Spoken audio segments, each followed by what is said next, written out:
Seguimos en el Observador Informativo y hoy en este ciclo de entrevistas tenemos a María del Carmen Verdú, de la Coordinadora contra la Represión Policial e Institucional. María del Carmen, te saludan Roberto Lara y Cristian Cabenagui de este lado de la pantalla. ¿Cómo estás vos? ¿Qué tal? ¿Cómo les va? Muy bien. María del Carmen. Ante todo, María del Carmen, muchísimas gracias por esta comunicación. El tema que nos compete hoy es ponernos al tanto de cuál es la situación de la Correpi en este momento. Sabemos que están laburando mucho, hay mucho trabajo que están haciendo en las calles. Recién en off hablábamos un poquito de de este documento que se habían trabajado en cuanto a los travestis y con el sector transexual. Entonces, en ese contexto también preguntarte que nos cuentes un poquito en qué consiste este documento que se hizo y después ahondar un poco en el tema de PON, si te parece, de lo que pasó con los chicos PON.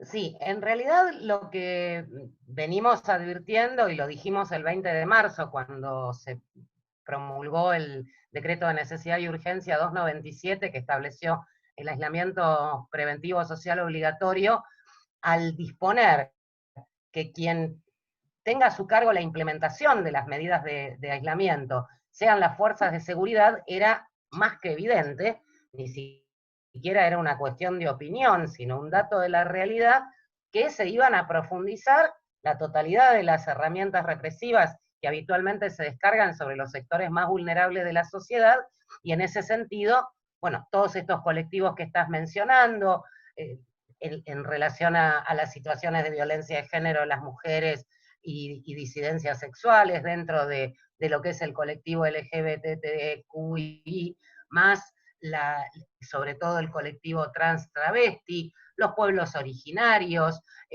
todas las personas que integran ese 40% de nuestra población que si no galguea el mango día a día no puede comer porque están precarizadas, porque hacen changas, porque no tienen otra forma de subsistencia, tareas que cumplen muchas veces en la vía pública, como manteros, vendedores ambulantes, como artistas callejeros, por supuesto, de todo el enorme universo de desocupados y desocupadas, cartoneros, más allá del eufemismo que les gusta a los gobiernos de recicladores urbanos, siguen siendo cartoneros y cartoneras.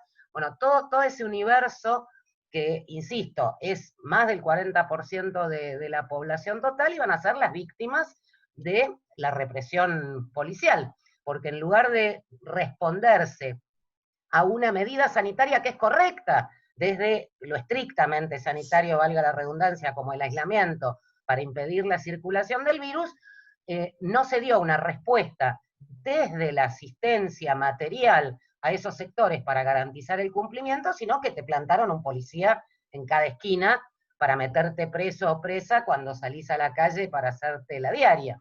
Entonces, en ese sentido es que desde Correpi lo que empezamos a hacer es publicar reportes casi diarios. Llevamos 80 días de cuarentena y hoy publicamos el reporte número 48, de manera que estamos haciendo más de uno cada 2 días, y además noticias específicas sobre los hechos de más trascendencia, como el caso de la familia Cuom torturada y las 2 niñas abusadas en el Chaco, o la desaparición forzada y asesinato de Espinosa en Tucumán, etcétera, etcétera, para tratar de mostrar lo que viene sucediendo ante esa ausencia de políticas públicas que permitan que el aislamiento se pueda cumplir en condiciones mínimas para el conjunto de la población, y no solamente para los ricos que se pueden quedar en su casa, hacer compras por internet y pedir al supermercado que le manden la comida. Sí, esto es una realidad que afecta a un vasto sector de la sociedad, como bien decías vos, y creo que, como bien reseñabas vos, quiero colgarme de tus palabras, ese colectivo al que hacías referencia no ha sido alcanzado por la política de nación.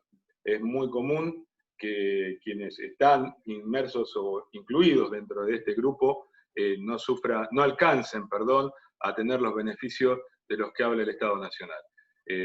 Cristian, lo tuyo, por favor. Sí, Carmen, yo quería preguntarte, bueno, desde el año 83 hasta la fecha, según un informe, hay alrededor de 7.000 personas que fueron asesinadas, ¿sí?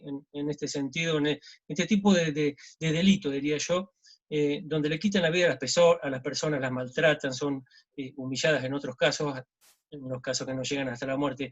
¿Qué podés ver vos, qué has visto vos que ha cambiado en cuanto a lo más inmediato, lo que se refiere a la administración anterior, ¿sí? Hablamos del gobierno del presidente Mauricio Macri, del expresidente, y el actual, en este poco tiempo? Mira, para decirlo muy vehemente, la gestión del gobierno de Cambiemos en sus 4 años de gobierno batió absolutamente todos los récords, pero no solamente por un incremento cuantitativo de casos, donde la diferencia es abismal, incluso con periodos durísimos del tiempo anterior, porque en apenas 4 años pasamos de una muerte cada 28 horas por el gatillo fácil o en la tortura o en lugares de detención a una muerte cada 19 horas, es decir, un crecimiento nunca antes visto desde que confeccionamos, sino también cualitativamente a partir de que se generó toda una serie de cambios, de reestructuraciones, de reformas del propio aparato represivo y de su soporte normativo. En ese sentido, nosotros desde mediados de 2017, que fue cuando empezaron a aparecer más visiblemente las reformas propiamente dichas, el protocolo que permitía disparar a la fuerza de seguridad por la espalda, el protocolo de gendarmería para de ofensores de trenes para pedir los documentos en los colectivos, bueno, toda una serie de normas que se iban produciendo casi con una frecuencia semanal o bisemanal, definimos esa etapa como un verdadero estado de excepción. No declarado oficialmente, pero con evidente suspensión de derechos y garantías de las personas, y en esa definición nos mantuvimos hasta el último día del gobierno de Cambiemos, porque fue permanentemente creciente. De hecho, yo creo que el episodio que mejor lo prueba esto es la foto de Macri con Chocobar y Bullrich, o sea, todos los gobiernos, como dicen ahorita Cortiña, cada gobierno se tiene que hacer cargo de los muertos que tuvo, de los desaparecidos que tuvo. Ahora, lo que jamás hemos visto, aún con los matices, diferencias que podemos hacer por montones, y de hecho Correpi lo ha hecho a lo largo de su historia, entre la gestión de Alfonsín, la de Menem, la de la Rúa, la de Duhalde, la de el primer Kirchner, el segundo gobierno kirchnerista y el gobierno de Cambiemos, jamás, aún con todas esas diferencias, vimos un gobierno que en su conjunto, de manera absolutamente uniforme, salió a bancar y a promover explícitamente el gatillo fácil como política de Estado y a fundarlo normativamente con ese protocolo para las fuerzas de seguridad. Eso fue inédito y no, yo decía durante ya el final del gobierno macrista, nos quedamos sin adjetivos, porque era de tal gravedad la situación que decir exorbitante, inaudito, ya no nos alcanzaban los adjetivos. La gestión actual, obviamente, ya viene con una ventaja, o sea, el hecho de que en el Ministerio de Seguridad haya un ser humano y no Patricia Bullrich, me cacho en la diferencia, o sea, no hace falta decir más nada. En un principio, desde el Ministerio se tomaron algunas medidas que si bien consideramos insuficientes, porque no abarcaron todo ese menú de distintas exigencias que veníamos planteando que debían dejarse sin efecto, sí, por ejemplo, en los primeros días de diciembre del año pasado, apenas asumido el gobierno, antes de Navidad, se derogaron 4 o 5 de esos protocolos dictados para las fuerzas de seguridad durante la gestión de Cambiemos. Eso es bien. Ahora, no es suficiente. Por poner un ejemplo, para no hacerla tan larga, una de las decisiones que tomó la ministra Sabrina Frederick fue que la Policía de Seguridad Aeroportuaria no pueda utilizar el arma reglamentaria fuera del lugar y horario de trabajo. Una medida que está muy bien, porque naturalmente un arma policial menos, una bala policial menos, es un pibe menos muerto. La mayoría de los casos de gatillo fácil no son con el personal en servicio, son con el personal en franco. Ahora, Gendarmería, Prefectura y Policía Federal, y ni hablar de las policías provinciales, siguen usando sus armas cuando están fuera de servicio. O sea, no se extendió esa medida correcta a los que más están con presencia en las calles, porque convengamos que la PSA es la más chiquita de las fuerzas federales. Es muy pequeña su incidencia. Tenemos casos en el archivo de policías de seguridad aeroportuarios, todos de Franco y todos en el periodo Bullrich, pero son muchísimos más gendarmes, prefectos y policías federales porque tienen el patrullaje a su cargo. Entonces, lo que señalamos es, el camino es diferente, claramente, ahora no alcanza. Y lo mismo pasa con la situación actual en pandemia. ¿Por qué? Porque el decreto de necesidad y urgencia 297 estableció, ahora sí, normativamente resuelto, un estado de excepción, con una causa que es la enfermedad, la necesidad de frenar la circulación del virus, pero que en lugar de tener una respuesta desde lo asistencial, tuvo una respuesta del Estado desde lo represivo. Eso lo dijimos el mismo día que se dictó el decreto. Y a partir de allí empezaron a ocurrir una cantidad pasmosa de hechos represivos a lo largo y ancho del país que no omiten torturas, que no omiten muertes en comisarías, que no omiten desapariciones forzadas, que no omiten casos de gatillo fácil y por supuesto con decenas de miles de detenciones arbitrarias. María del Carmen, recién hablábamos, y en base a lo que venís narrando, del colectivo trans. ¿Cuál es la situación hoy del colectivo trans? ¿Cómo ves que se ha, de alguna manera, con esta apertura que hay desde el gobierno nacional, están más contenidos o hay una... o se sigue con ese sectarismo, si se quiere, o no quiero utilizar otro término? No, discriminación es el término correcto. Sí, discriminación, gracias. Para con ellos. Mira, claramente es el sector más vulnerable de todas las disidencias.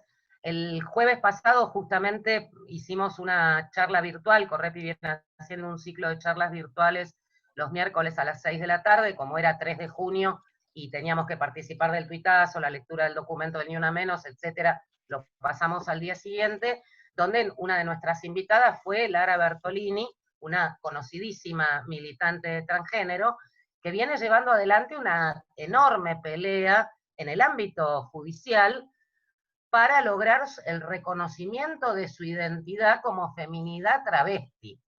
O sea, ella no quiere ser y no se percibe como hombre ni como mujer, sino que su identidad es lo que ella denomina feminidad travesti. Incluso ha escrito un libro muy interesante sobre el tema. Y ella relataba en sus intervenciones, la charla está subida a nuestra página web, así que la oyentada puede verla, realmente es un lujo el intercambio que tiene con nuestro compañero Mariano Urteaga. Ella ahí explicaba muy claramente cómo, a pesar del avance enorme que fue el dictado hace ya 10 años de la Ley de Identidad de Género, a ella, como feminidad travesti, todavía no le dio ningún derecho. Y lo decía desde un lugar justamente de trabajadora del Poder Judicial, de la Procuración Nacional, porque ella trabaja en la Procubin, es empleada administrativa, y de participar activamente junto con otras compañeras con las que milita en su organización Trabazona, muchas veces participando de reuniones con el Ministerio de la Mujer y de Géneros. Y coincidía en este diagnóstico de que, a ver, así como Ramona Medina en la Villa 31, antes de enfermarse del coronavirus y morirse para demostrar que tenía razón, decía aquello de me mandan a lavar las manos en todas las propagandas de la tele, pero yo no tengo agua corriente en mi casa, entonces, ¿qué hago? Bueno, ella nos decía, la orden es quédate en casa, es la consigna. La mayoría de las compañeras travestis o trans no tienen una casa. Con suerte viven en un hotel donde tienen que pagar la diaria con un nivel de explotación importante, y si no hacen la calle, porque la mayoría están sometidas a la prostitución, porque justamente el reclamo del cupo laboral trans, que es uno de los ejes fundamentales que venimos reclamando, no se cumple ni siquiera en el aparato estatal. Entonces, ¿qué sentido tiene ¿Cómo se cumple eso? Hemos denunciado casos concretos de mujeres en situación de prostitución o de compañeras travestis detenidas en la puerta de su casa, vejadas, humilladas. En Jujuy, una compañera travesti fue sometida no solamente a tortura, sino que la quisieron violar al grito de vamos a darle por el culo para que se haga macho. Estamos hablando de ese tipo de situaciones. Cristian, tu última pregunta. Sí, dos en una, María del Carmen. En cuanto a los porcentajes de hechos denunciados que llegan a juicio, ¿qué estadística hay, digamos, en este sentido de los denunciados? Y en cuanto también a las fuerzas policiales de nuestro país, ¿quedan todavía integrantes actualmente de que estuvieron participando en la época de la dictadura en fuerzas policiales? ¿Tiene que ver esto con este recrudecimiento? Mira, respecto de lo primero, en nuestro archivo de casos nos resulta muy difícil a veces conocer la situación procesal de causas en las que no tenemos intervención directa porque ocurren en provincias donde no hay militancia de nuestra organización o no tenemos contactos directos que puedan ir a tribunales a averiguar qué pasó, porque desgraciadamente lo que pasa con la prensa, sobre todo hegemónica, es que sale la noticia cuando el hecho ocurre, en el mejor de los casos cuando sale, pero después no te cuentan 5, 6, 10 años después si hubo condena o no la hubo. Aún con esa deficiencia, por la propia experiencia de las causas en las que intervenimos, en la Ciudad de Buenos Aires, en la provincia de Buenos Aires, en Córdoba, en Mendoza, en Mar del Plata, nuestro cálculo muy, muy grosero, muy burdo, es que menos del 10% de las causas llegan a juicio oral, más allá de que cuando tenés un muerto, causa judicial hay siempre, no se puede evitar, no es como la denuncia de tortura que tiene que ir el torturado a hacerla, y si está preso te quiero ver. Y de ese 10% que llega a juicio, la enorme mayoría tampoco obtiene la condena que corresponde, muchos casos sueltos, y en las condenas son excepcionales las calificaciones correctas, como por ejemplo homicidio calificado por ser miembro de una fuerza de seguridad con prisión perpetua, porque sobre todo, y esto también es un efecto directo del disciplinamiento del Poder Judicial durante el gobierno de Cambiemos, ha sido un festival estos 4 años de jueces y fiscales metiéndote a lo sumo, en el peor de los casos, el exceso en la legítima defensa, con lo que el policía se va con la misma pena que si vos sin querer atropellás a alguien con tu auto por la calle.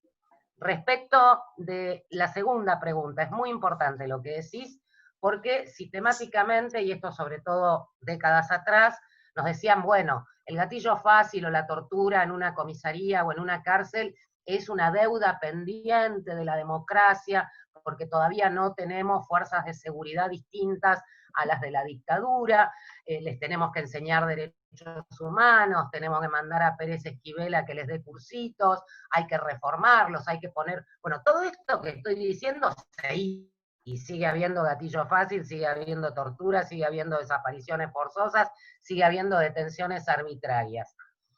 Lo cierto es que no era ya cierto en los 90. Me acuerdo Duhalde una vez habló, Duhalde, el ex gobernador de la provincia de Buenos Aires, en el año 96, dijo esto de los bolsones de autoritarismo heredados por la dictadura para justificar un mes en el que había habido 5 casos de gatillo fácil muy difundidos en la provincia de Buenos Aires. Y Correpi le contestó, ya en ese momento, 1996-97, el 90% de los autores de hechos que tenemos registrados en el archivo fueron reclutados y formados con posterioridad al 83. Entonces, no lo formó Camps, lo formaste vos, Eduardo Duhalde.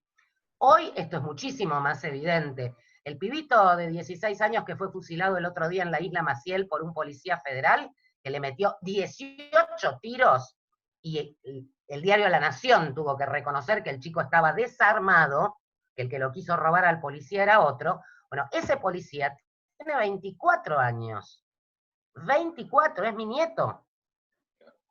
Ni siquiera había nacido, no digamos ya en la dictadura, no había nacido ni con Alfonsín ni con Menem. 24 años, ¿se entiende?